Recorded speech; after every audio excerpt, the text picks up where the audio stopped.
very warm welcome to the 29th International Conference and Exhibition on Broadcast and Media Technology, BES Expo 2025. It is a profound privilege for the BES to host this prestigious event, continuing our long-standing commitment to advancing the media industry. That is the prime vision of the BES. This gathering reflects our dedication to serving every facet of the sector, from television, radio, and film to mobile, OTT, IPTV, and the dynamic world of content creation and delivery. It is truly a pleasure to witness such a distinguished gathering here in New Delhi today. On behalf of the BS, I extend my sincere gratitude to each one of you present here and joined us today. We are honored by your presence and look forward to an encouraging and enriching 3 days, an experience we trust will be both insightful and transformative. BES India is a non-profit society established 37 years back, functions with a social cause of promoting the advancement and dissemination of knowledge and best practices of broadcasting to enhance the knowledge of broadcasting professionals. This society encourages education, research and training in broadcasting through active cooperation with academic institutions, industry, and the government. This society works closely with leading broadcast organizations in the world and plays a leading role in inviting experts from different areas of broadcasting to facilitate adoption of new technologies in the broadcasting sector in India. This year, ladies and gentlemen, our theme, Transforming the Media Landscape through AI, Create, Collaborate and Monetize. This perfectly encapsulates the dynamic shifts and exciting opportunities unfolding within the broadcasting industry. Prasar Bharati, through Doordarshan and Akashvani, is expanding its digital reach and enriching its content portfolio.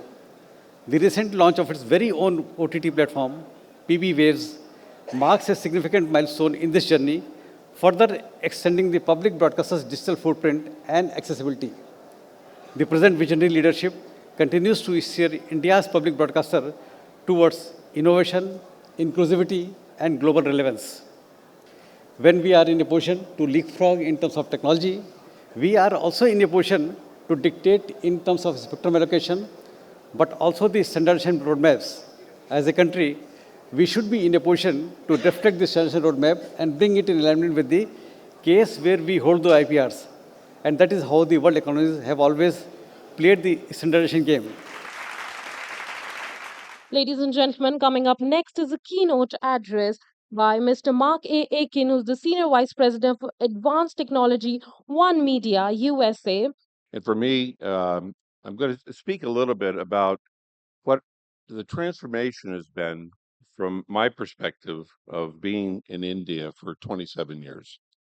I spoke not from this exact position, but 27 years ago to some of you who are probably in this audience. That introduction simply serves to prove, and along with my picture, that I'm probably the oldest guy in the crew. Um, so thank you for the opportunity to once again address all of you. So when I came first to India as a guest of the Broadcast Engineering Society, uh, it was a time of India's transformation in the media landscape, and it was shifting beneath our feet. It was 1998, a period of great change. Prakash Bharati was newly autonomous. It's a bit of a history lesson for everybody. Satellite broadcasting was transforming access. Cable TV was expanding.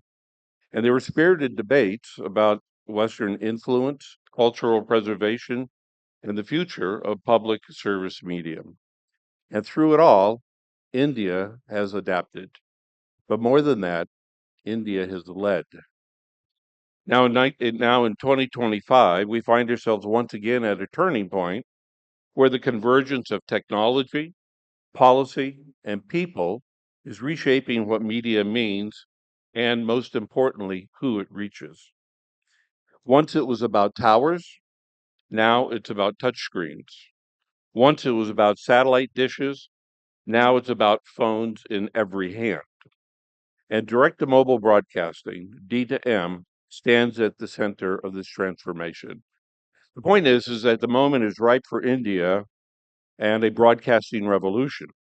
Recent crises and conflicts have shown the importance of resilience in broadcasting. India, as the world's largest democracy, needs the ability to reach every one of its citizens directly on their mobile phones. DTAM is not only about consuming content on mobile devices over broadcast frequency, it's not merely about a free dish like service for mobile, it goes well beyond that. Let's start with something fundamental: digital equity. India has more than 300 million feature phone users, individuals who remain largely disconnected from the IP world that we participate in. D2M offers a way to change that. An IP's connected content path to those without broadband, without smartphones. And it's not just about innovation, it's about inclusion. It's about giving every citizen, regardless of geography or income, access to education, public information, and opportunities. With D2M, Digital India becomes possible for all of India. DTM is not just a better way to deliver video, it's a fundamentally different model, one that cuts costs for creators and consumers and creates a space for new programmers, regional voices, education initiatives, and public service media.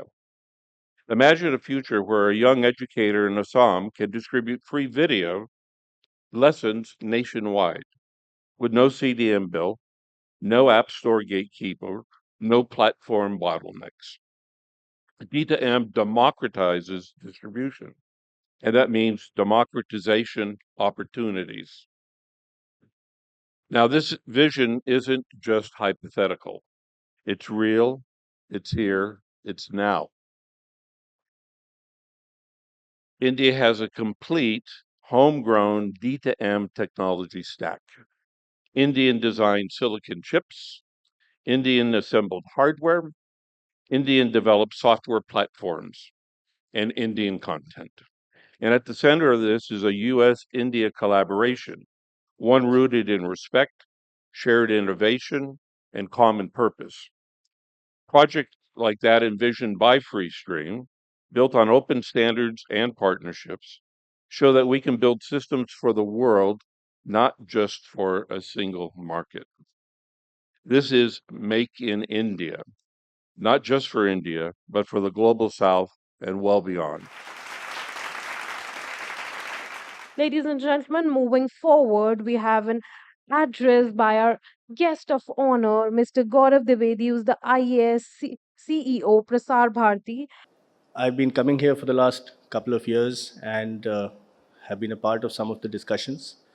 And it's been quite an interesting journey to understand the media landscape, the broadcasting landscape from the production and distribution perspective. Before this, of course, I, like most of us, spent most of my time as consumer of the output of the media houses. But working on the production side, one realizes how complicated and complex this entire process is, and also how technology is rapidly overtaking the entire process and fundamentally reshaping how we think of media. There are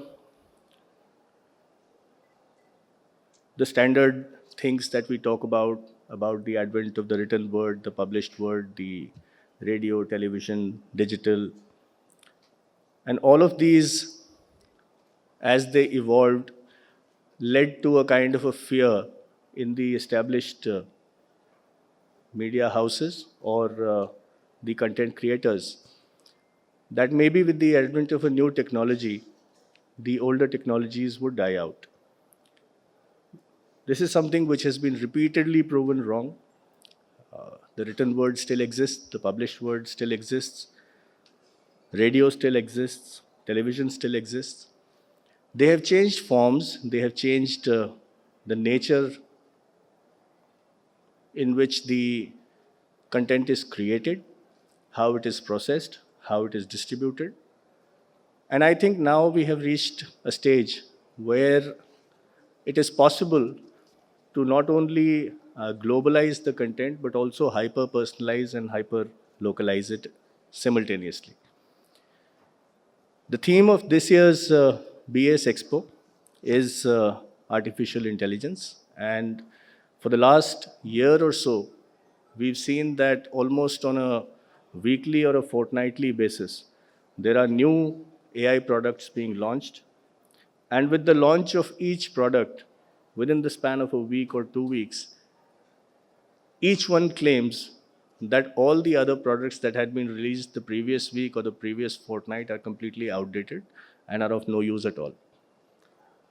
Now, this obviously creates an issue for all of us as part of the broadcast industry as to how we should be able to assess which are the good tools, which are the proper tools, and what is the way by which we can actually start deploying these tools. And the deployment is not only a technical challenge, but also it is a human challenge. If you recall a couple of years back, there was a very, very long lasting strike in Hollywood. The entire movie production industry in Hollywood ground to a halt for several months. And among the various things that were being demanded was a ban on AI generated scripts because the writers, the script writers, the story writers felt that they would be put out of business if everybody in the production side, in the movie production side, were to adopt AI. Be that as it may, however the strike turned out, the business has resumed. We are seeing new content coming in regularly from all the major production centers in the world. India, of course, is one of the leading centers. And over a period of time, it is not only the what we call Bollywood, but also the Indian cinema as a whole has upped its game in terms of the volume of content being produced and also the quality of the content being produced. But coming back to this year's theme, I think we need to spend a fair amount of time, and this is the BS Expo is the occasion to do so, where we can look at things right from conceptualization of a new content to the production, to the post production, to special effects, VFX, and what have you, the different forms of content, whether we want live action, whether we want animation, whether we want a mixed kind of a output like we saw in Aladdin, for instance. This is also the time to ruminate a little bit in terms of how this great tool of AI and computers and computerization can also potentially be misused. And we are seeing a lot of that happening these days as well. The simplest example is that of deepfakes, but also along with that, we are finding that there are a lot of mischievous items being put out, and even the authoritative and credible data that is being put out is being tweaked and twisted and being sent to the audiences in such a way that the entire meaning changes. This creates a huge threat to humanity as a whole, to the political systems, to the administrative systems, and the use of AI, which we think is very good in terms of being able to produce quickly with a very, very short turnaround time, also has an equal potential for misuse, and we need to figure out how to check this kind of a misuse of technology. There is also a related issue of the personalization and contextualization. We find that there is actually such a huge volume of content that is being put out through various platforms that the audiences are actually not able to find the exact kind of content that they want to consume. There is actually so much variety that sometimes, maybe it has happened to you also, happens frequently to me, that I sit down and start clicking the remote button to see something. And after half an hour or so, I put the remote down because there's actually so much content that I cannot make up my mind what is it exactly that I want to see. There's a particular kind of content I want to see, but then also along with that, is it correct? Is it credible? Is it right? Is it believable? These are things that we do not know. It happens on OTT, it also happens much more on social media platforms, where we find that the use of algorithms and AI has actually started creating echo chambers by which diverse opinions are actually not coming to us. I see one particular kind of content twice, and it's only the same kind of content which keeps coming back to me. If there is an alternative perspective, it does not come to me. So this kind of an echo chamber that technology creates also is a pretty dangerous thing, simply because, say, let's think of say Rabindranath Tagore when he says that, let the winds from all sides blow into my house. We are not getting that. We are getting an echo chamber, the same thoughts echoing repeatedly again and again. Also, the last point that I would want to mention is the issue of global platforms and the way they operate versus the issue of sovereignty. Now, global platforms operate with a different logic. They operate with a different commercial logic. They operate with a different business logic. But then at the same time, it is also important for the public broadcasters, and this is who I represent here, to be able to have some nature or some element of content sovereignty. There is a specific responsibility that has been given to us by a mandate of the parliament. Our job is to inform, educate, and entertain the audiences. If you look at the mottos of the two constituent organizations of Prasar Bharati, the two original constituents, Akashvani and Doordarshan, Bahujan Hitaye, Bahujan Sukhaye, for the good of all, for the happiness of all, and Satyam Shivam Sundaram, the one beautiful eternal truth. So, therefore, to carry on in the spirit of these mottos that we have been born with, we need to figure out how best to deal with these challenges of today's technology. It has its benefits, it also has its dangers, and I'm sure in the next couple of days, in the various discussions in this forum, we'll at least have an inkling of some of the answers, if not the final answers. My particular reference I will draw from my past experience of working in 3GPP in convergence technologies, whether with 3G wireless LAN or in Open Mobile Alliance, or for the information-centric networking that is very important for the content business, and the 5G development that we talked about.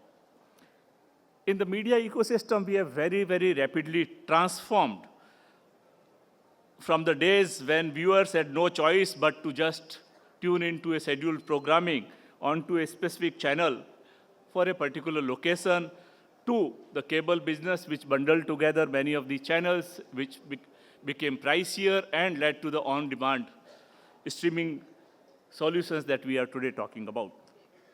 With OTT, which has now disrupted the traditional broadcasting by bypassing the cable networks, to connected TV such as Apple TV and so on, the entire landscape is rapidly changed. It will not be out of place to say that a large part of this change has also been broadband. And I personally believe broadcast and broadband are feeding into each other. If today there is a great growth in the 5G network or in the broadband network, it is because of the consumption that is happening of this media that we are creating, and vice versa is also true. Further, adding to that, social platforms have become a dominant force these days in media and entertainment. While studios and streaming providers are busy competing with each other, there is a tougher competition coming from social media video platforms that are hyperscale and hyper-capitalized. The streaming on-demand video revolution has fragmented the pay TV audiences, imposed higher cost on the studios. If you look at the trend, and there are many reports that come out every year, this year, if you look at 2025 report by Digital Media Trends, what they say the typical or an average per human consumption of the media is roughly around 6 hours a day. And this is unlikely to change greatly. It is possible that this 6 hours of content may come from smart TV, that may come from your streaming app, that may come from your social media, short videos, so on. But this 6 hours is unlikely to change. So over a period of time, everybody now is competing for this 6 hours. What content they can push and how they can monetize. Smart TV still will dominate and continue to dominate for watching TV shows and movies, but mobile devices are getting more and more preferred for social scrolling and watching short to long videos. So what are the 10 key trends that are leading to the theme that we are talking today? First and the most important theme is streaming and connected TV will continue to dominate. At the same time, there are changing consumer behaviors and expectations because consumers today expect high quality content delivered instantly across multiple devices that they carry, with a preference for on demand and advertisement free experiences. Audiences are driving the requirement. So, when we say customer is the king, actually, this is much more true in this business. When we talk about AI, while it is transforming the entire world, here the main change that is coming is because AI powered personalization that is also helping in the content creation and automation, all the three aspects. So AI is transforming how content will be curated, how it will be produced, and how it will be personalized for viewers. Of course, my previous speaker talked about that there has to be a great balance between personalization and privacy concerns.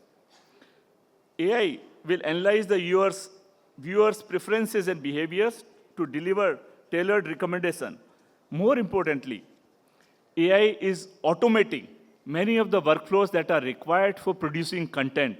And in the broadcasting workflows, whether automating tasks like how the content creation will be done, editing will be done, or distribution will be done, therefore, a lot more AI will come into picture there. We have several more tools, and because of these tools getting available, there is one big transformation that has also happened that earlier, the number of people who used to create content was far lesser than the people who used to consume the content. Now you see almost everybody is creating newer and newer content because there is a democratization of the tools that has happened and there is a great creator economy that is getting generated. So that is a big transformation from what happened earlier. It is the time for the chief guest address, and may I please invite Mr. Navneet Sehgal, who is the IAS retired chairman, Prasar Bharati. And I'm very happy. I must congratulate the Broadcasting Engineering Society for including, it has been almost 29 years that this conference has been taking place. And the first time they have included content, AI, and audio video graphics. It gels with the times, it gels with the growth of the digital infrastructure in India, which has grown manifold in last 10 years, particularly. The onset of new technologies in communication broadcasting has brought convergence, the digitization, the democratization of content, and the role of broadcasting is undergoing a profound transition. Traditional boundaries are being redefined between content creators and consumers, and linear and on-demand platforms between terrestrial and digital territory. I keep telling my own people, that the technology is changing so fast that we may not have television in next 5 seconds, 10 years. People are so glued to their smartphones that they will like to see everything on the smartphone. So one has to grow with it, and one has to, change the style of broadcasting, the content, and to suit to the demand of the current generation. And we at Prasar Bharati, as a independent public service broadcaster, we are proud to be both custodian of tradition and driver of innovation. With Doordarshan and All India Radio, we have a unique responsibility to not only inform, educate, and entertain more than a billion citizens in multiple languages across diverse geography and across diverse platforms. But today, our mission extends beyond the conventional. We are embracing digital first strategies, enhancing multi platform presence, and ensuring inclusive access to information and entertainment for every Indian, even from remote villages to the farthest corner of the country. You see, in the current context of digital revolution in India, we firmly believe that technology is a great equalizer. Not only it is